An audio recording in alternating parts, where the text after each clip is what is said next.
Hello everyone, আসসালামু আলাইকুম। বাড়িতে যখন মাছ মাংস কিছু থাকবে না কিংবা মাছ মাংস খেতে খেতে বোরিং ফিল হবে, তখন এই রেসিপিটি করে নিতে পারেন। এখানে আমি 4টা ডিম নিয়েছি। ডিম ছেলার আগে যখন ডিমটা ফোটে তখন ওর মধ্যে কিছু লবণ দিলে খুব ভালো মতো কিন্তু ডিমের গায়ে থেকে খোসা উঠে আসে। তো আমি এখানে হালকা একটু লবণ দিয়ে ডিমটা সিদ্ধ করে তারপরে ডিমটা ভেজে নিচ্ছি।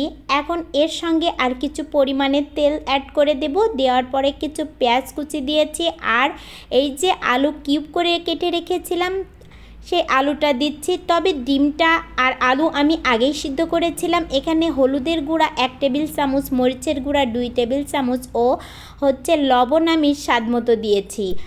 খুবই মজার এই ডিম আলুর তরকারি।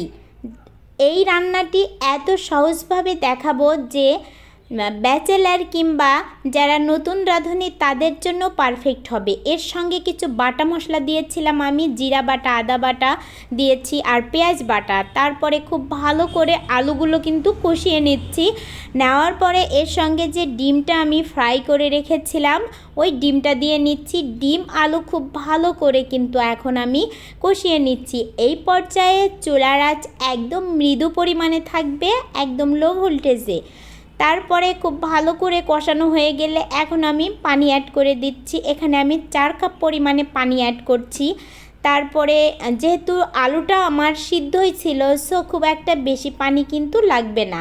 আলু যদি সিদ্ধ না হতো সেই ক্ষেত্রে কিন্তু পানির পরিমাণটা আরও একটু বেশি লাগতো।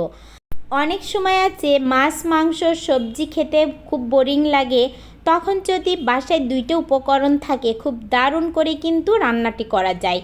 শেষ পর্যায়ে জিরা গুঁড়া দিয়ে নিচ্ছি।